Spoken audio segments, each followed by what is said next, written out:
ആശുപത്രിയിലാണെന്നുള്ളത് ഞാൻ community post ഇട്ടു. കാരണം അവിടെയുള്ള എല്ലാ സ്റ്റാഫുകളും അറിയാം ഞാൻ ഇങ്ങനെ ഒരു അവസ്ഥയിൽ ഞാൻ മരുന്നിന് അടിമപ്പെട്ടു, ഞാൻ ഇതുപോലെ ജയിലുപോലെ കിടത്തുന്ന കിടക്കുന്നത്. ഈ ഗോത്രവംശത്തിൽ പറഞ്ഞ ഈ സാധാരണക്കാരായ പാവപ്പെട്ട ആളുകളുടെ ക്ഷേമത്തിന് വേണ്ടി യൂട്യൂബിൽ നിന്ന് കിട്ടുന്ന പൈസ. എല്ലാവർക്കും നമസ്കാരം. ഞങ്ങൾ ഇങ്ങനെയൊക്കെയാണ് ദീപ്തി സീതത്തോട്. ഇവരുടെ വീഡിയോസ് ഒരു സമയത്ത് ഒട്ടുമിക്ക വീഡിയോസ് ഞാൻ കാണാറുണ്ടായിരുന്നു. അതിന്റെ റീസൺ എന്താണെന്ന് ചോദിച്ചു കഴിഞ്ഞാൽ ഇവരുടെ കുടുംബകാര്യമോ അല്ലെങ്കിൽ ഇവരുടെ ജീവചരിത്രമോ ഒന്നും അല്ലായിരുന്നു. ആദിവാസി കുട്ടികളുടെ ഇടയിൽ പോയിട്ട് ഇവർ ചെയ്യുന്ന ഓരോ വീഡിയോസും ഓരോ കാര്യങ്ങളും ഓരോ പ്രവൃത്തികളും ഈ ഒരു വിഷയം ബന്ധപ്പെട്ടിട്ടായിരുന്നു ഇവരുടെ വീഡിയോസ് ഒട്ടുമിക്കതും ഞാൻ കണ്ടുകൊണ്ടിരുന്നത് ഒരു സമയത്ത്.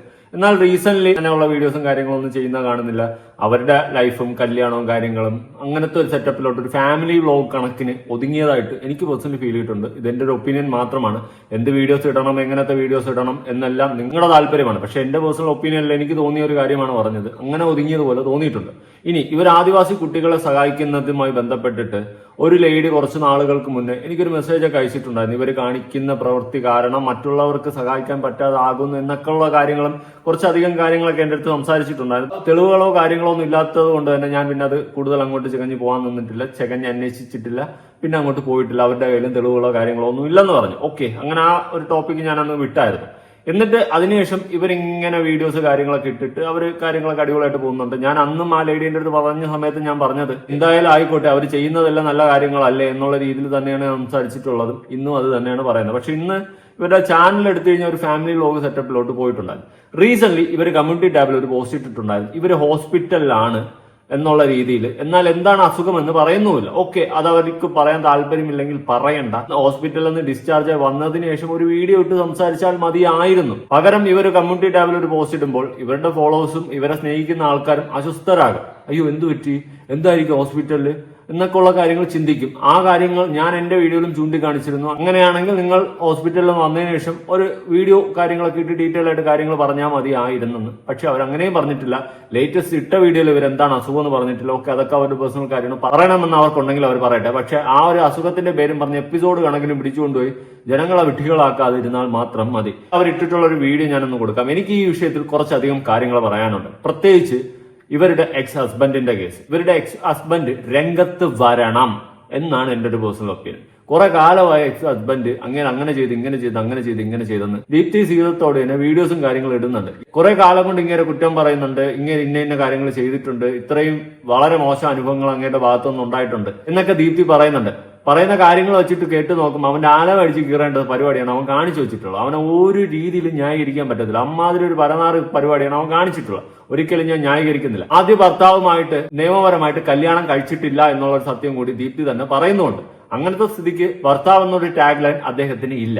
എന്നാൽ രണ്ടാമത് കുഞ്ഞുവാവയുമായിട്ട് അവര് കല്യാണം കഴിച്ച് ജീവിക്കുകയാണ്. അങ്ങനത്തെ സ്ഥിതിക്ക് ഈ ആദ്യ ഭർത്താവ് എന്ന് പറയുന്ന വ്യക്തി ദീപ്തിയെ വിളിച്ച് ശല്യം ചെയ്തു കഴിഞ്ഞാൽ ഇപ്പോൾ ഉള്ള ഭർത്താവ് എന്ത് ചെയ്യും? ഞാനാണെങ്കിൽ അവനെ വെറുതെ വിടത്തില്ല. ഉള്ള കാര്യം ഞാൻ പറയാം. പിന്നെ അവന്റെ ഭാര്യ ആയിരുന്നപ്പോ അവൻ നോക്കിയില്ല. ഇനി ഞാൻ കെട്ടിയതിനു ശേഷം അവൻ വന്ന് വീണ്ടും ഗുണയടിക്കുകയാണെങ്കിൽ എന്റെ പരിപാടിയായിരിക്കും ഞാൻ കാണിക്കുന്നത്. അറിയ ഗുണം അതേ കാണിക്കത്തുള്ളൂ. അതിന്റെ അപ്പുറം അവനൊന്നും വേറെ മറുപടി കൊടുക്കത്തില്ല. എന്നാൽ ഇവിടെ കുഞ്ഞുവാവ വളരെ സൽസ്വഭാവികമായിട്ട് സംസാരിച്ച് ഹാൻഡിൽ ചെയ്ത പോലെയാണ് ദീപ്തി സംസാരിച്ച് വെക്കുന്നത്. ഇനി മറിച്ച് എന്തെങ്കിലും സംഭവിച്ചോന്നും അറിയത്തില്ല. പിന്നെ ഇന്നും ദീപ്തിയെ വിളിച്ച് അദ്ദേഹം ശല്യം ചെയ്തുകൊണ്ടിരിക്കുന്നുണ്ടെന്നും പറയുന്നുണ്ട്. അങ്ങനെ കുറച്ചധികം കാര്യങ്ങൾ എനിക്ക് സംസാരിക്കാനുണ്ട്. ആരംഭിക്കാം. എല്ലാവരോടും, നമ്മളെ വെക്കുന്ന എല്ലാവരോടും, നമ്മളെ റിയാക്ഷൻ വീഡിയോയിലൂടെ ഇഷ്ടപ്പെട്ടുകൊണ്ടും വെറുത്തുകൊണ്ടും ഇരിക്കുന്ന എല്ലാവരോടും ഒരു ക്ഷമ ചോദിച്ചുകൊണ്ട് തന്നെ ഈ വീഡിയോ തുടങ്ങുകയാണ്. കാരണം ഞാൻ പറയാൻ പോകുന്നത് എത്രത്തോളം സെൻസിറ്റീവ് കാര്യമാണെന്നുള്ളത് ഞാൻ ദിവസങ്ങളോളം ആലോചിച്ചു. ഈ വീഡിയോയിൽ ദീപ്തി പറയാൻ പോകുന്ന കുറച്ചധികം കാര്യങ്ങളുണ്ട്. എക്സ് ഹസ്ബൻഡിന്റെ കേസ്, അതുപോലെ ഹോസ്പിറ്റലിൽ പോയ കേസ്, പിന്നെ വേറെ കുറച്ച് കേസ്, അങ്ങനെ കുറച്ചധികം കേസുകളുണ്ട്. ഞാൻ പല ഇന്റർവ്യൂകളിലും വലിയ വലിയ വീഡിയോകളിൽ പോലും ഞാൻ പറഞ്ഞിട്ടുണ്ട്, കാട്ടിലുള്ളവരെ ഞാൻ സഹായിക്കുന്നത് എന്റെ പേഴ്സണൽ ചോയ്സ് ആണ്, എന്റെ സ്വന്തം ഇഷ്ടമാണ്. എനിക്ക് തോന്നുന്നിടത്തോളം ഞാനത് ചെയ്യും, എനിക്ക് പറ്റുന്നിടത്തോളം ഞാനത് ചെയ്യും. എനിക്ക് വേണ്ടെന്ന് തോന്നിയാൽ ഞാനത് നിർത്തും. അല്ലാണ്ട് ആജീവനാന്തം ഞാൻ അവരെ സഹായിച്ചുകൊണ്ടിരിക്കാം എന്ന് ഞാൻ എങ്ങും വാക്ക് കൊടുത്തിട്ടില്ല. ഓക്കെ, അതായത് കാട്ടിലുള്ള കേസ്. ഈ ഒരു കേസ് ഇത്രയും ഒരു 10-12 സെക്കൻഡിന്റെ കാര്യം ദീപ്തി പറഞ്ഞ സമയത്ത് സത്യം പറഞ്ഞ് ഞാൻ അങ്ങ് ഒരുമാതിരി ആയിപ്പോയി. ദീപ്തിയുടെ വായിൽ നിന്നും ഇങ്ങനെ ഒരു വർത്തമാനം. അതായത് കാട്ടിലുള്ളവരെ സഹായിക്കണമോ വേണ്ടെന്ന് ഞാൻ തീരുമാനിക്കും. അത് ഓക്കെ, നിങ്ങളുടെ തീരുമാനമാണ്. അതിൽ ആർക്കും ചോദ്യം ചെയ്യാനുള്ള റൈറ്റ്സ് ഇല്ല. എങ്കിലും നിങ്ങളെ ആദ്യം മുതലേ ഞാൻ കണ്ടുവരുന്നത് അല്ലെങ്കിൽ കാണുന്നത് ഈ കാട്ടിലുള്ള വീഡിയോസുമായി റിലേറ്റ് ആയിട്ടാണ്. ആ നിങ്ങളുടെ വായിൽ നിന്ന് തന്നെ പെട്ടെന്ന് ഇങ്ങനത്തെ ഒരു വർത്തമാനം കേട്ടപ്പോൾ ഞാൻ ഒരു സെക്കൻഡ് സ്റ്റക്കായിപ്പോയി. എന്തുകൊണ്ടാണ് ഇവരിങ്ങനെ പറഞ്ഞ? പണ്ടൊക്കെ അവർ പറയുന്നത് ഞാൻ ജീവിക്കുന്നതേ കാട്ടിലെ മക്കൾക്ക് വേണ്ടിയിട്ടാണ്, അവരാണ് എന്റെ എല്ലാം എന്നുള്ള രീതിയിൽ പറഞ്ഞുകൊണ്ട് നടന്ന ദീപ്തിയുടെ വായിൽ നിന്നും പെട്ടെന്ന് വന്നിട്ടുള്ള സാധനമാണ്. ചിലപ്പോൾ ഞാൻ നിർത്തും, എനിക്ക് തോന്നിയ സഹായിക്കും, ഇല്ലെങ്കിൽ എല്ലാം വെച്ച് നിർത്തും എന്നുള്ള വർത്തമാനം പറയുമ്പോൾ എന്തുപാട് എന്ന് എനിക്ക് സ്പോട്ടിൽ തോന്നിപ്പോയതാ. പണ്ട് ദീപ്തി പറഞ്ഞിട്ടുള്ള ഒരു കാര്യം ഞാനൊന്ന് വയ്ക്കാം. അതായത് ഫ്ലവേഴ്സിൽ പറഞ്ഞിട്ടുള്ളതാണ്, കുറച്ചൊന്ന് വയ്ക്കാം.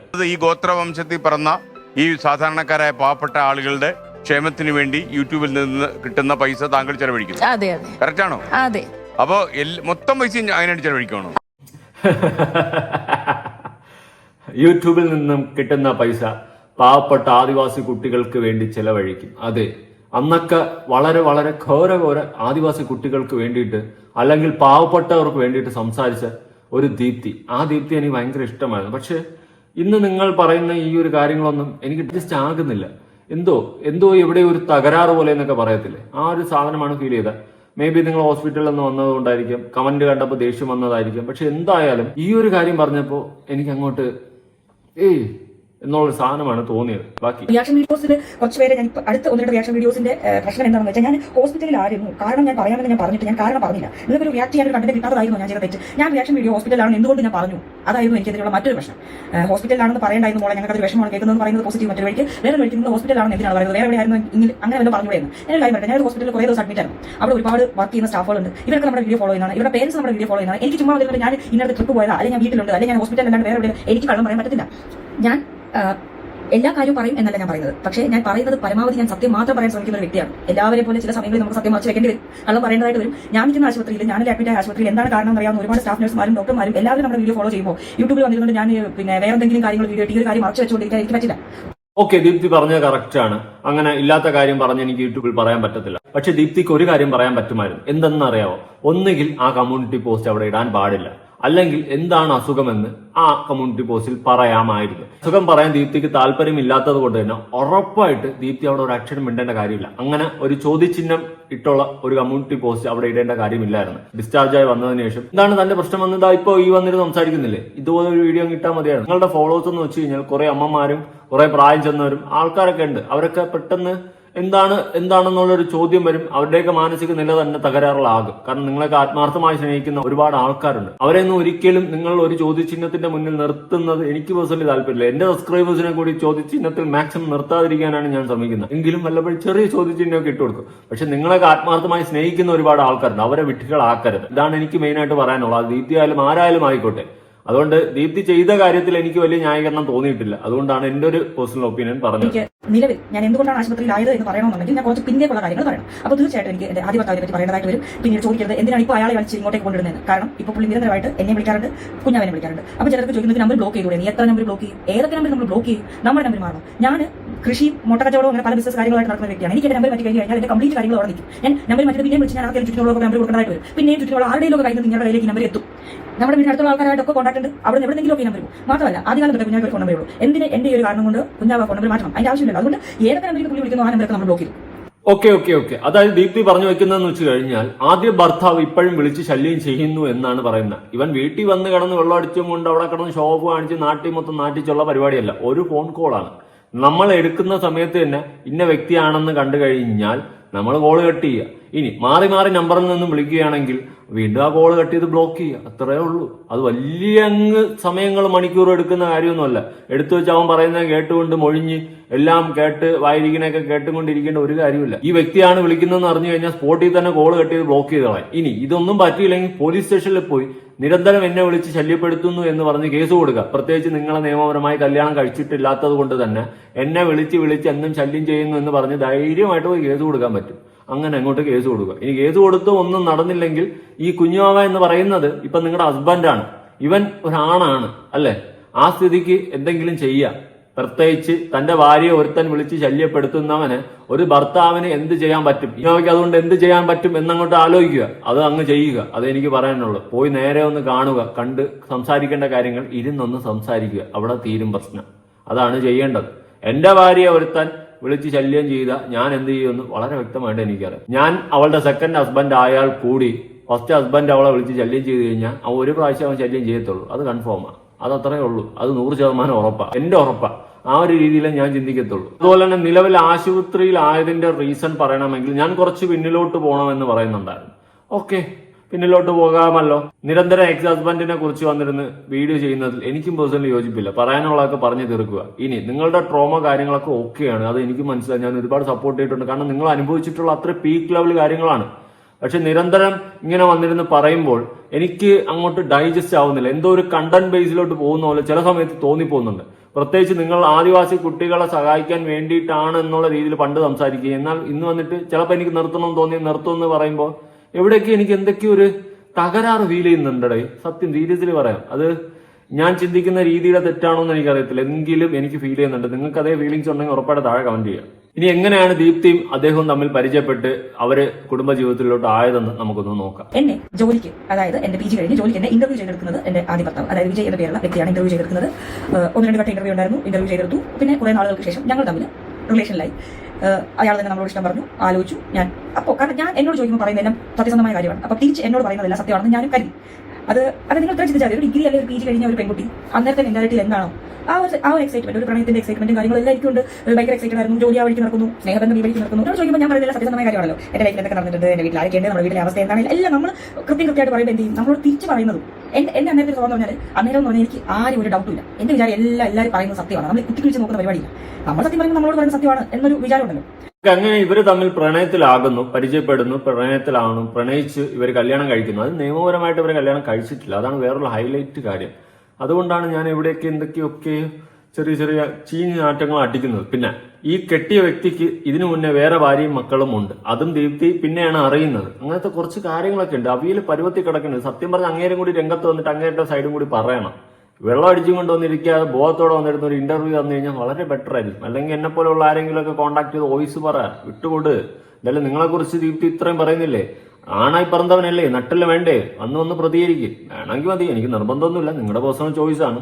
ആൾ കഴിഞ്ഞപ്പോൾ തൊട്ട് ആളുടെ യഥാർത്ഥ സ്വഭാവം ഇങ്ങനെ പുറത്തു വന്നു തുടങ്ങി. അതായത് ഒരു ടോക്സിക് റിലേഷൻ നമ്മൾ പറയില്ലേ, നമ്മൾ ആരും മിണ്ടാൻ പാടില്ല, അങ്ങനെ വരാൻ പാടില്ല, ഇങ്ങനെ ഒരുങ്ങാൻ പാടില്ല, അങ്ങനെ സംസാരിക്കാൻ പാടില്ല. ഞാനാണ് നല്ലോണം വർത്തമാനം പറയും. പിന്നെ ഞാൻ വർത്തമാനം നോക്കി എനിക്കറിയാം. ഞാൻ ഈ പറയുമ്പോൾ ഇതേ അവസ്ഥയിൽ കൂടെ ഒരുപാട് പെൺകുട്ടികളുണ്ട്. ഞാൻ ആദ്യം തന്നെ പറഞ്ഞിട്ട് ടോക്സിക് ഇതേപോലെ അനുഭവിക്കുന്ന ആൺകുട്ടികളുണ്ടാവും. നല്ല രീതിയിൽ പോസിറ്റീവായ പെൺകുട്ടികളാണ് ജീവിതത്തിൽ വരുന്നെങ്കിൽ വളരെ കഷ്ടപ്പെടുന്ന ആൺകുട്ടികളുണ്ട്. അതെനിക്ക് നേരിട്ട് അറിയാവുന്നവരുണ്ട്. ഞാൻ ആണുങ്ങളെ സപ്പോർട്ട് ചെയ്തില്ല എന്ന് പറയുന്നത് ഞാൻ പറയുന്ന എന്റെ അനുഭവമാണ്. എനിക്ക് അറിയാവുന്ന കാര്യം മാത്രമേ എനിക്ക് പറയാൻ പറ്റൂ. അങ്ങനെ കുറച്ച് ദിവസം കഴിയുമ്പോഴത്തേക്ക് അപ്രതീക്ഷിതമായി പുള്ളി എന്നെ ഉപദ്രവിച്ചു എന്ന് പറഞ്ഞാൽ എങ്ങനെ പറഞ്ഞാൽ ഞാൻ ആദ്യം ഷോക്കായി പോയി. കാരണം വീട്ടിൽ നിന്ന് നമ്മൾ തല്ലേണ്ട അവസ്ഥയോ കാര്യമൊന്നും ഒരു കാരണമില്ലാണ്ട് ഉപദ്രവിച്ചു. അപ്പോൾ ഒരു സ്റ്റാർട്ടിങ് വിളിച്ച് കിട്ടിയല്ലോ. പിന്നെ എല്ലാ കാര്യത്തിലും ഉപദ്രവമായി. എനിക്ക് ഇട്ടെറിഞ്ഞ് പോകാൻ പറ്റില്ല. അതായത് അത് ഇപ്പൊ പലർക്കും തോന്നും നിങ്ങൾ തന്നെ അന്നേരം കളഞ്ഞാൽ പോരായിരുന്നു, അന്നേരം വേണ്ടെന്ന് വെച്ചു. എനിക്ക് അതിനുള്ള ധൈര്യം ഇല്ലായിരുന്നു. എനിക്കൊരു സഹതാപമായിരുന്നു. പിന്നെ എനിക്ക് സത്യം പറഞ്ഞാൽ ദീപ്തി കടന്നുപോയ സിറ്റുവേഷനൊക്കെ ആലോചിക്കുമ്പോൾ എനിക്കും അത് ഭയങ്കര ഒരു ഹാർഡായിട്ടുള്ള സിറ്റുവേഷൻ തന്നെയാണ് അവർ ഫേസ് ചെയ്ത് മുന്നോട്ട് പോയിട്ടുള്ളത്. പക്ഷെ നിരന്തരം ആ എക്സ് ഹസ്ബൻഡിനെ കുറിച്ച് തന്നെ വന്നിരുന്ന് ഇങ്ങനെ പറയുന്നത് കൊണ്ട് ആണ് എനിക്കൊരു ഡൗട്ട്. കണ്ടന്റ് ആണോ, അല്ലെങ്കിൽ ഇവർക്ക് വന്നിട്ടുള്ള നെഗറ്റീവ് മാറാൻ വേണ്ടിയിട്ട് ഇവർ വീണ്ടും പഴയ ഇഷ്യൂ കൊണ്ടിടുന്നതാണോ എന്നൊക്കെയുള്ള ഒരു ചോദ്യചിഹ്നം എന്റെ തലയ്ക്കകത്ത് വരേണ്ട. എന്റെ കുരുട്ട് ബുദ്ധിയുടെ കുഴപ്പമാണോ എന്താ അറിയത്തില്ല. അങ്ങനത്തെ ചെറിയ ചെറിയ ക്വസ്റ്റ്യൻസ് വരുന്നുണ്ട്. പക്ഷെ ഇവർ കടന്നുപോയിട്ടുള്ള സിറ്റുവേഷൻ അത് വളരെ ദുരന്തം പിടിച്ച സിറ്റുവേഷൻ തന്നെയാണ്. അതും നമ്മൾ മനസ്സിലാക്കുക. പക്ഷെ ഇവിടേക്ക് എന്തൊക്കെയോ ഒരു വശപ്പശ. അതുപോലെ ഈ വ്യക്തി ഇവരെ നിരന്തരം ഉപദ്രവിക്കുകയും പെയിൻ കില്ലർ കൊടുക്കുകയും ചെയ്യും. അങ്ങനെ ഉപദ്രവിക്കും, പെയിൻ കില്ലർ കൊടുക്കും, ഉപദ്രവിക്കും, പെയിൻ കില്ലർ കൊടുക്കും. ഇത് കണ്ടിന്യൂസ് ആയിട്ട് ഇവരിങ്ങനെ ആയിട്ടുണ്ട്. അങ്ങനെ അവസാനം ഇപ്പോഴും ആ ഒരു എഫക്ട് അവരുടെ ശരീരത്തിലുണ്ട് എന്നുള്ള രീതിയിലാണ് അവർ പറഞ്ഞു വെക്കുന്നത്. ഇതെല്ലാം നോക്കാം. പക്ഷേ ഞാൻ പെയിൻ കില്ലറിന് ഒരു അടിമയായി എന്ന് തന്നെ പറയാം. എനിക്ക് ചെറിയ ചെറിയ കാര്യങ്ങൾക്ക് പോലും അല്ലെ രാവിലെ എണീറ്റ് കഴിഞ്ഞ് കുറച്ച് കഴിയുമ്പോൾ എനിക്ക് ശരീരം മുഴുവൻ വേദന എടുക്കും. എനിക്ക് പെയിൻ കില്ലർ കഴിക്കാൻ ഇല്ലാണ്ട് പറ്റില്ല. എനിക്ക് ഏതെങ്കിലും പെയിൻ കില്ലർ കഴിക്കേണ്ടി വരും. അത് എങ്ങനെ എത്രയെന്നൊന്നും പറയാൻ പറ്റാത്ത അവസ്ഥയിൽ മാറിക്കൊണ്ടേയിരിക്കുകയാണ്. അതിനിടയ്ക്കാണ് ഇയാൾ പിന്നെയും മദ്യപാനം, ഞാൻ ഡീലക്ഷൻ സെന്ററിൽ കൊണ്ടുവന്നു, ഞാൻ കൂടെ നിൽക്കുന്നു, തിരിച്ചു കൊണ്ടുവരുന്നു, ഇങ്ങനെയൊക്കെ വരുന്നു. യൂട്യൂബിൽ നിങ്ങൾ ഓർത്തോണം, ഇദ്ദേഹം വളരെ നല്ലൊരു വ്യക്തിയായിരുന്നെങ്കിൽ ഞാൻ എത്രയോ വീഡിയോ ഇട്ടു, എത്രയോ നാൾ ഇദ്ദേഹത്തിന്റെ കൂടെ ഉണ്ടായിരുന്നു. ഒരു വീഡിയോയിലെങ്കിലും പുള്ളി മുഖം കാണിച്ചു. ഞാൻ തന്നെ ചോദിച്ചു തുടങ്ങി, എന്തുകൊണ്ട് നിങ്ങൾ വരുന്നില്ല, എന്തുകൊണ്ട് പറ്റുന്നില്ല, നിങ്ങൾക്ക് വീഡിയോയിൽ വരാൻ പറ്റുന്നില്ല എന്ന് ഞാൻ ഇങ്ങനെ ചോദിച്ചുകൊണ്ടേയിരിക്കുന്നുണ്ടായിരുന്നു. നിങ്ങൾ എന്നോട് ചോദിക്കുന്ന പോലെ ഞാൻ കാരണം എന്തെങ്കിലും ഒരു കാര്യമില്ല അങ്ങനെ ഒരു വ്യക്തി വരാതിരിക്കുമോ? അത്രയ്ക്കും ഇപ്പൊ എന്താണ് തന്റെ അത്ര ബ്യൂട്ടി കോൺഷ്യസ് ആണ്. ഇപ്പൊ ഞാൻ ഈ കൊള്ളാനിട്ടാണോ ചേരാനിട്ടാണോ അങ്ങനെ വല്ല സംശയം ഉള്ള വ്യക്തിയാണോ എന്നൊക്കെ ഇങ്ങനെ പല ഡൗട്ട് എനിക്കുണ്ടായിരുന്നു. പക്ഷെ പിന്നീട് ഞാൻ ഫോൺ ചെക്ക് ചെയ്യലോ അങ്ങനത്തെ പരിപാടി ഒന്നും ചെയ്യുന്ന ഒരു വ്യക്തിയല്ല. പക്ഷെ ഒരു ദിവസം അപ്രതീക്ഷിതമായിട്ട് ആളുടെ ഫോണ് എനിക്ക് എന്തോ പുള്ളി ഫോണിൽ ഓരോ ഫോട്ടോസൊക്കെ ഇങ്ങനെ കണ്ട് മെയിൽ എന്നൊക്കെ ഓരോന്ന് കണ്ടിട്ട് ഫോൺ അവിടെ വെച്ചു. ആളുടെ ഫോൺ എന്റെ കയ്യിൽ എനിക്ക് ലോക്കറിയാം. ഞാൻ നോക്കുമ്പോൾ ആള് ഒരു സ്ത്രീ, 2 കുട്ടികൾ, അതായത് ഒരു ഫാമിലി ഫോട്ടോ. ഞാൻ കണ്ട് ശരിക്കും ഞാൻ ഷോക്കായി പോയി. കാരണം അത്യാവശ്യം വലിയ കുട്ടികളാണ്, നല്ലൊരു ഫാമിലി ഫോട്ടോ തന്നെയാണ് പുള്ളിക്ക്. അപ്പം നമ്മൾ ഡീലക്ഷൻ സെന്ററിനൊക്കെ വന്ന സമയമാണ്, 2ാമത്തെ ട്രിപ്പ് വന്ന സമയമാണ്. ചിന്ന വീട് ചിന്ന വീടല്ല, അതാണെന്ന് തോന്നുന്നു ആദ്യത്തെ വൈഫും കുട്ടികളും. ദീപ്തിയെ 2ാമതാണ് കല്യാണം കഴിക്കുന്നത്. അത് നിയമപരമായി കഴിച്ചിട്ടില്ല. അവിടേക്കാണ് എന്തൊക്കെയോ എനിക്കൊരു ചീഞ്ഞു നാറ്റം ഫീൽ ചെയ്യുന്നുണ്ട്. നമ്മൾ നിയമപരമായിട്ട് കല്യാണം കഴിച്ചില്ലെങ്കിൽ അതൊരു ലിവിങ് ടുഗദർ സെറ്റപ്പിലല്ലേ അല്ലേ? അങ്ങനത്തെയൊക്കെ എന്തൊക്കെയോ കുറെ ക്വസ്റ്റ്യൻ മാർക്ക് ഉണ്ട്. എനിക്ക് കുറെ ചോദ്യങ്ങൾ സത്യം പറഞ്ഞാൽ ഉണ്ട് കേട്ടോ. ഞാൻ പൊളിച്ച് ചോദിക്കുന്നില്ല, എങ്കിലും ഉള്ളിൽ ഒതുക്കി വെച്ചിട്ടുള്ള കുറച്ച് ക്വസ്റ്റ്യൻസ് ഉണ്ട്. അത് കഴിയുമ്പോഴാണ് നമ്മൾ വീണ്ടും ഡീലക്ഷൻ സെന്ററിലേക്ക് പുള്ളിനെ മാറ്റുന്നതും കുഞ്ഞാവ് വരുന്നതും. കൂടെ നിൽക്കാൻ. കാരണം എന്റെ ഡിയക്ഷൻ സെന്ററിൽ തന്നെ അവിടുത്തെ ആൾക്കാർ പറഞ്ഞു ഞാൻ ഇനി കൂടെ നിൽക്കരുത്, കാരണം പുള്ളിക്ക് ഉപദ്രവിക്കാനുള്ള ടെൻഡൻസി കൂടുതൽ, ആരോഗ്യമുള്ള ഇതിൽ ആളുകളാരെങ്കിലും വരണം. അങ്ങനെ ഞാൻ കണ്ണൂരമ്മനോട് കാര്യം പറഞ്ഞു. അങ്ങനെയാണ് കുഞ്ഞാ വരുന്നത്. ഞാനിത് എല്ലാവരും കുഞ്ഞാവരുടെ കാര്യങ്ങളൊന്നും ഞാൻ പറഞ്ഞിട്ടില്ല. അങ്ങനെ ഡിയക്ഷൻ സെന്ററിൽ ഞാൻ പുള്ളിനെ കാണാൻ വേണ്ടി ചെല്ലുമ്പോഴാണ് പുള്ളിയോട് ഞാൻ പറയുന്നത്, ഇനി മദ്യപാനം ഇങ്ങനെയുള്ള കാര്യങ്ങളൊന്നും ഇല്ലെങ്കിൽ നമുക്ക് ഒരുമിച്ച് ജീവിക്കാം, അല്ലെങ്കിൽ എനിക്ക് ഇനി പറ്റില്ല, ഇനി ഉപദ്രവം സഹിച്ചിട്ട് നിൽക്കാൻ പറ്റില്ല. കാരണം ഇതിനുള്ളിൽ ഞാൻ എന്ത് സഹിക്കണം? എന്നാൽ ക്ഷമയുടെ എല്ലാം കഴിഞ്ഞു. ഇനി എനിക്ക് സഹതാപമില്ല, എനിക്ക് സ്നേഹം തോന്നുന്നില്ല, എനിക്ക് വെറുപ്പ് തോന്നുന്നില്ല, എനിക്ക് ഒന്നും തോന്നുന്നില്ല. നിങ്ങൾ ജസ്റ്റ് ഒന്ന് ആലോചിക്കുക, നിങ്ങളുടെ ഭാര്യയ്ക്കോ ഭർത്താവിനോ കുറച്ച് വർഷം മുന്നേ നിങ്ങളെ പരിചയപ്പെടുന്നതിന് മുന്നേ ഭാര്യ മക്കളുണ്ടായിരുന്നു, നിങ്ങളത് മറച്ചു വെച്ചിട്ടുണ്ടായിരുന്നു. നിങ്ങൾ എത്ര പേര് ക്ഷമിക്കൂ? എത്ര പേര് നിങ്ങൾക്ക് ക്ഷമിക്കും? എനിക്കാണെങ്കിൽ ക്ഷമിക്കാൻ പറ്റത്തില്ല. എന്റെ ഭാര്യയ്ക്ക് വേറൊരു അഫെയർ ഉണ്ടെങ്കിൽ കൂടി എനിക്ക് ക്ഷമിക്കാൻ പറ്റത്തില്ല. പിന്നെ ഇനി അവൾക്ക് വേറെ ഭർത്താവ് മക്കളുണ്ടെങ്കിൽ പിന്നെ ഞാൻ കോക്കനട്ട് ക്ഷമിക്കും. എന്നെ കൊണ്ട് പറ്റത്തില്ല. ഞാൻ അത്രയ്ക്ക് അങ്ങ് പീക്കിലെ ഒരു പുരോഗമനവാദിയൊന്നുമല്ല. എന്നെ കൊണ്ട് ക്ഷമിക്കാൻ പറ്റത്തില്ല. ഞാൻ ഉള്ള കാര്യം പറയല്ല. എന്തായാലും ദീപ്തിയും അതേ ഒരു സിറ്റുവേഷനിലൂടെ കടന്നുപോയി. എന്നാലും അതും ക്ഷമിച്ച് വീണ്ടും ഒന്നിച്ച് ജീവിക്കാമെന്ന് പറഞ്ഞു. അത് മറ്റൊരു മനസ്സാണ്. എനിക്ക് ആ മനസ്സ് കിട്ടത്തില്ല. അവിടെ വീണ്ടും ഫെയിലുവർ ആണ് സംഭവിക്കുന്നത്. ആ വ്യക്തി വീണ്ടും പഴയ ഗതി തന്നെയാണ്. ദീപ്തിയുടെ കൂടെ ബൈസ്റ്റാൻഡറായിട്ട് ഇന്ന് കുഞ്ഞാവ ഒരു അനിയനെ പോലെ കണ്ടിട്ടുണ്ടെന്നാണ് ആദ്യം പറഞ്ഞിരുന്നത്. എന്നാൽ കുഞ്ഞുമായിട്ട് അവർ റിലേഷനിലാവുന്നു. അതൊക്കെ അവരുടെ പേഴ്സണൽ കാര്യമാണ്. പിന്നെ അതുപോലെ തന്നെ ഈ വ്യക്തി ഇത്രയും പറയുന്നത് തെറ്റായ സ്ഥിതിക്ക് ഇനി അവനെ വെച്ച് ചുമക്കേണ്ട കാര്യമൊന്നും ഇല്ല. ഒരു കാര്യവുമില്ല. ഈ ദീപ്തി പറയുന്നത് കറക്റ്റ് ആണെങ്കിൽ ആ പരമചെറ്റയായ ആ വ്യക്തിയെ വീണ്ടും ചുമക്കേണ്ട കാര്യമില്ല. ദീപ്തി എടുത്തിട്ടുള്ള റൈറ്റ് ആയിട്ടുള്ള തീരുമാനമായിട്ടാണ് എനിക്ക് പേഴ്സണലി തോന്നിയിട്ടുള്ളത്. അതുകൊണ്ട് ഉറപ്പായിട്ട് നൈസായിട്ട് കുഞ്ഞാവെ കല്യാണം കഴിച്ചതിൽ എനിക്കൊരു തെറ്റും തോന്നിയിട്ടില്ല. പിന്നെ വശപ്പശക്ക് എവിടെ ഫീൽ ചെയ്യുന്നുണ്ടെന്ന് ചോദിച്ചു കഴിഞ്ഞാലാണ് ഇപ്പോഴും ചീഞ്ഞ് നാറുന്ന നോക്കാം. അത് ഈ വ്യക്തി ആദ്യ ഭർത്താവ് ദീപ്തി നല്ലോണം ഉപദ്രവിക്കുമായിരുന്നു, പെയിൻ കില്ലർ കൊടുക്കുമായിരുന്നു. ഇത് ദീപ്തിയുടെ ഹെൽത്തിനെ തന്നെ ഒരുപാട് രീതിയിൽ ബാധിച്ചിട്ടുണ്ടെന്നുള്ള കാര്യം ദീപ്തി പറഞ്ഞു വെക്കുന്നുണ്ട്. നമുക്ക് കേട്ടോക്കാം. അത് അങ്ങ് ശരീരത്തിൽ അഡിക്ഷൻ പോലെ ആയിരിക്കും. അപ്പൊ ഈ ഒരു 2 വർഷം എന്നെ കൊണ്ട് എനിക്ക് എന്ത് ചെയ്യണം അറിയത്തില്ല. 2 തവണ ഒരു ആശുപത്രി പോയി, പറ്റിയില്ല, എന്നെ കൊണ്ട് നിർത്താൻ പറ്റിയില്ലായിരുന്നു.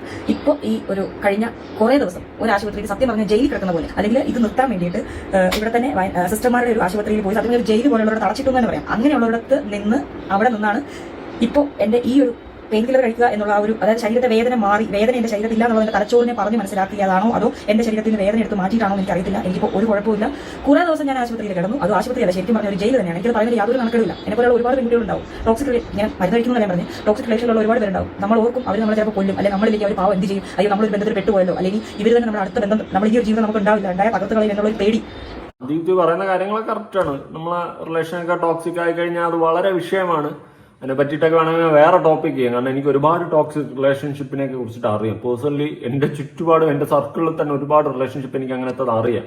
അതുകൊണ്ട് അതിനൊക്കെ പറ്റിയിട്ട് വളരെ വ്യക്തമായിട്ട് എനിക്ക് സംസാരിക്കാനും അറിയാം. ദീപ്തി പറഞ്ഞാട്ടെ. ആശുപത്രിയിലാണെന്നുള്ളത് ഞാൻ കമ്മ്യൂണിറ്റി പോസ്റ്റ് ഇട്ടു. കാരണം അവിടെയുള്ള എല്ലാ സ്റ്റാഫുകളും അറിയാം ഞാൻ ഇങ്ങനെ ഒരു അവസ്ഥയിൽ ഞാൻ മരുന്നിന് അടിമപ്പെട്ടു, ഞാൻ ഇതുപോലെ ജയിൽ പോലെ വന്ന് കിടക്കുകയാണ്, അല്ലെങ്കിൽ ഇതുപോലെ ആശുപത്രി ഞാൻ മരുന്ന് കഴിച്ചിട്ട് ഞാൻ ഇതുപോലെ അസുഖം മാറാൻ ആശുപത്രി ദിവസങ്ങളായിട്ട് കിടക്കാണെന്ന് പറയുമ്പോൾ ഞാൻ എങ്ങനെ വന്ന് വീഡിയോയിൽ ഞാൻ വേറെ എന്തെങ്കിലും ആണ്, അല്ലെങ്കിൽ ഞാൻ ആശുപത്രിയിലല്ല, അങ്ങനെ ഇങ്ങനെയൊക്കെ ഞാൻ ഇങ്ങനെ പറയും. ഒന്ന് അത്. 2, എങ്ങനെ ഞാൻ ഈ കാര്യം ഒരു സോഷ്യൽ മീഡിയ വന്നിരുന്നുണ്ട് പെട്ടെന്ന് പറയും വിചാരിക്കുന്ന പോലെ. അപ്പം ഞാനിത് ആശുപത്രിയിലെ കാര്യം പറയാമെന്ന് പറഞ്ഞിട്ട് ഞാൻ ഇതുവരെ പറഞ്ഞില്ല എന്ന് പറഞ്ഞ് വളരെ വേദനയോട് റിയാക്ട് ചെയ്ത ചെറിയ ഞാൻ അറിഞ്ഞു. നിങ്ങളോട് ഞാൻ ചോദിക്കും, നിങ്ങളുടെ വീട്ടിൽ നിങ്ങളുടെ കൂട്ടുകാരെ ഇങ്ങനെ പലരും പുറത്ത് പറയാൻ പറ്റാണ്ട് ഇങ്ങനെ വിങ്ങി പൊട്ടി വേദനയോട് ഇരിക്കുന്ന ഒരുപാട് ആൾക്കാരുണ്ട്. നിങ്ങൾക്ക് പറയാൻ താല്പര്യമില്ലെങ്കിൽ പറയണ്ട. നിങ്ങളുടെ അസുഖമാണ്, നിങ്ങളുടെ പേഴ്സണൽ കാര്യമാണ്. ഒരു താല്പര്യമില്ലെങ്കിൽ പറയണ്ട. പക്ഷേ നിങ്ങളുടെ സബ്സ്ക്രൈബേഴ്സ് അല്ലെങ്കിൽ നിങ്ങളെ സ്നേഹിക്കുന്ന ഒരുപാട് ആൾക്കാരുണ്ട്. അവരെ ചോദ്യചിഹ്നത്തിൽ നിർത്തുന്ന ചോദ്യങ്ങൾ ഇട്ടുകൊടുക്കാതിരിക്കുക. നിങ്ങൾക്ക് നിങ്ങളുടെ അസുഖം പറയാൻ താല്പര്യമില്ലെങ്കിൽ നിങ്ങൾ പറയണ്ട. മറിച്ച് അങ്ങനെ ഒരു കമ്മ്യൂണിറ്റി പോസ്റ്റ് ഇട്ട് ആൾക്കാരെ മുൾമുന്നിൽ നിർത്തേണ്ട കാര്യമില്ലായിരുന്നു. ഡിസ്ചാർജ് ആയി വന്നിട്ട് സാവധാനം ഒരു എക്സ്പ്ലനേഷൻ വീഡിയോ ഇട്ടാൽ മതി. ആ സമയത്ത് കാര്യങ്ങളെല്ലാം കറക്റ്റായിട്ട് പറഞ്ഞാൽ മതിയാണ്. അതിന്റെ ആവശ്യമേ ഉള്ളൂ. എന്റെ പേഴ്സണൽ അഭിപ്രായത്തിൽ അതിന്റെ ആവശ്യമേ ഉള്ളൂ. ഇനി ഞാൻ 1-2 കമന്റ് വായിക്കും. ഇത് കഴിഞ്ഞ എന്റെ വീഡിയോയിൽ വന്ന കമന്റ് ആണ് കേട്ടോ. എനിക്ക് ഇവളെ ഇഷ്ടമായിരുന്നു, ഇപ്പോൾ എല്ലാ ഇഷ്ടവും പോയി. ആ കുട്ടി പറയുന്നത് മാത്രം ശരി എന്നൊരു തോന്നലാണ്. രണ്ടാമത് കെട്ടിയപ്പോൾ പിന്നെ പറയണ്ട. ആ പയ്യനുമായി എല്ലാ സ്വകാര്യ നിമിഷങ്ങളും പങ്കുവെക്കൽ മുൻ ഭർത്താവ് കാണാൻ വേണ്ടിയാണ് ആ പെണ്ണ് ഈ കാണിച്ചു കൂട്ടുന്നതൊക്കെ. പിന്നെ മറ്റൊരു കാര്യം, ഈ പെണ്ണ് പറയുന്നത് മാത്രമേ നമുക്കറിയൂ. മുൻ ഭർത്താവ് അയാൾക്ക് എന്താണ് പറയാനുള്ളതെന്ന് നമുക്കാർക്കും അറിയില്ല. അയാൾ ഒരു ടീച്ചർ അല്ലേ, പൂർണ്ണമായും ഒരു മോശക്കാരൻ ആവില്ലെന്ന് കരുതുന്നു. മുൻപ് വീഡിയോ കണ്ടിരുന്നു, ഇപ്പൊ ഒന്നും കാണാറില്ല. വെറുപ്പിക്കലാണ്. മാത്രമല്ല നാക്കിന് ഇത്തിരി നീളം കൂടുതലും ഉണ്ട്. അതുകൊണ്ട് ഇപ്പോൾ തീരെ ഇഷ്ടമല്ല. ഇവിടെ ഈ ഒരു കമന്റിൽ ഒരു പോയിന്റ് ഞാനൊന്ന് എടുക്കുകയാണ്. അതായത് ആ വ്യക്തിക്കും എന്തെങ്കിലും പറയാനുണ്ടെങ്കിലും ഉറപ്പായിട്ട് രംഗത്ത് നിന്ന് പറയുക. അല്ലെങ്കിൽ പേഴ്സണലി എന്നെങ്കിലും ഒരു കോൾ വിളിച്ച് പറ, ഞാനത് റെക്കോർഡ് ചെയ്ത് നാട്ടുകാരെ കേൾപ്പിച്ചോളാന്നേ. അതിന്റെ ആവശ്യമുള്ളൂ. നിങ്ങളുടെ ഫേസ് ഒന്നും കാണിക്കേണ്ട ആവശ്യമില്ല. ധൈര്യമായിട്ട് മുന്നോട്ട് പോവാ. നമ്മളില്ലേ കൂടെ. യൂട്യൂബിൽ പല ഫാമിലികളുടെയും നാടകങ്ങൾ നമ്മൾ കാണാറില്ലേ? അതിലൊരു നാടകമായി ഇത് കണ്ടാൽ മതി. ഉദ്ദേശിച്ചതുപോലെ കാര്യങ്ങളെല്ലാം ഭംഗിയായി നടന്നു. വേറൊരു കേസ് ഞാൻ പറയാം. ദീപ്തി ഈ എക്സ് ഹസ്ബൻഡിനെ കുറിച്ചിട്ട് മിക്കപ്പോഴും കുറ്റം പറയാറുണ്ട്. ഞാൻ അപ്പോഴും മനസ്സിലാക്കുന്ന ഒരു കാര്യം എന്ന് വെച്ച് കഴിഞ്ഞാൽ അദ്ദേഹം മുന്നോട്ട് വരുന്നില്ല എന്ന് വെച്ച് കഴിഞ്ഞാൽ മുന്നോട്ട് വരാൻ താല്പര്യമില്ല. വരില്ല എന്ന് ഉറപ്പുള്ള ഒരു വ്യക്തിയെ കുറിച്ചിട്ട് നമ്മൾ നിരന്തരം കുറ്റം പറഞ്ഞിട്ട് ഒരു കാര്യമുള്ളതായിട്ടും എനിക്ക് തോന്നുന്നില്ല. ഇനി വേറൊരു കമന്റ് വാങ്ങിക്കാം. ദീപ്തി തന്നെ മുന്നേ ഒരു വീഡിയോയിൽ പറഞ്ഞിട്ടുണ്ട്, കല്യാണം കഴിഞ്ഞാൽ നമ്മൾ മറ്റു കപ്പിൾസിനെ പോലെയുള്ള പൈങ്കിളി വീഡിയോസ് ഒന്നും ഇടത്തില്ല എന്നൊക്കെ. ഇപ്പോൾ അവരുടെ ചാനൽ മുഴുവൻ അതുപോലുള്ള വീഡിയോസ് മാത്രമാണ് ഉള്ളത്. നമ്മൾ ചില സമയത്ത് പറഞ്ഞു വയ്ക്കുന്ന കാര്യങ്ങൾ പിന്നെ നമുക്ക് തന്നെ മെനയാവുന്ന ഒരു സിറ്റുവേഷൻ ഉണ്ട്. അതാണ് ദീപ്തിയുടെ കാര്യത്തിൽ സംഭവിച്ചിട്ടുള്ളത്. പ്രത്യേകിച്ച് ദീപ്തി ആദിവാസി കുട്ടികൾക്ക് വേണ്ടിയിട്ടാണ് ജീവിക്കുന്നത്, അവർക്ക് വേണ്ടിയിട്ടാണ് എന്റെ യൂട്യൂബ് വരുമാനം എന്നൊക്കെ മുന്നേ പറഞ്ഞിട്ടുണ്ട്. അത് തന്റെ വീഡിയോയിലും പറഞ്ഞിട്ടുണ്ട്, ആ ഫ്ലവേഴ്സിലുള്ള ഷോയിലും പറഞ്ഞിട്ടുണ്ട്. എന്നിട്ട് പെട്ടെന്ന് ഒരു നിമിഷം ഞാൻ ചിലപ്പം ഇനി അങ്ങോട്ട് പോകത്തില്ല, നിർത്തും എന്നൊക്കെ ഇങ്ങനെ ധാർഷ്ട്യത്തോടെ പറയുമ്പോൾ നിങ്ങളുടെ ഓഡിയൻസിന് നിങ്ങൾക്കെതിരെ ഏത് കാര്യം പിടികിട്ടുന്നുണ്ടെന്ന് തോന്നുന്നു. മാന്യമായിട്ടൊക്കെ പോയ എല്ലാവർക്കും കൊള്ളാം, അല്ലെങ്കിൽ സോഷ്യൽ മീഡിയ ആണ്. ഇന്ന് പുകഴ്ത്തിയവര് നാളെ വെട്ടിയിട്ടിട്ട് താഴ്ത്തും. അതുകൊണ്ട് സൂക്ഷിച്ചാൽ ദുഃഖിക്കേണ്ട. ഇത് ദീപ്തിയെടുത്ത് മാത്രമല്ല, മൊത്തത്തിൽ പറയാനുള്ളതാണ്. പിന്നെ ഞാനൊരു കാര്യം ഓപ്പണായിട്ട് പറയാം, എനിക്ക് എവിടേക്കും എന്തൊക്കെ ചീഞ്ഞു നാറുന്നു, അതെന്റെ പേഴ്സണൽ ഒപ്പീനിയൻ ആണ്. വരും ദിവസങ്ങളിൽ ഞാൻ എന്തായാലും അന്വേഷിക്കും. അത് വേറൊരു സത്യം, ഞാൻ നല്ലോണം അന്വേഷിക്കും, നല്ലോണം പലതും ഞാൻ കണ്ടെത്താൻ ശ്രമിക്കും. ആർക്കെങ്കിലും എന്തെങ്കിലും പറയാനുണ്ടെങ്കിൽ ഉറപ്പായിട്ട് എന്നെ കോൺടാക്ട് ചെയ്യാവുന്നതാണ്. പുതിയൊരു വീഡിയോ ആയിട്ടാണ്.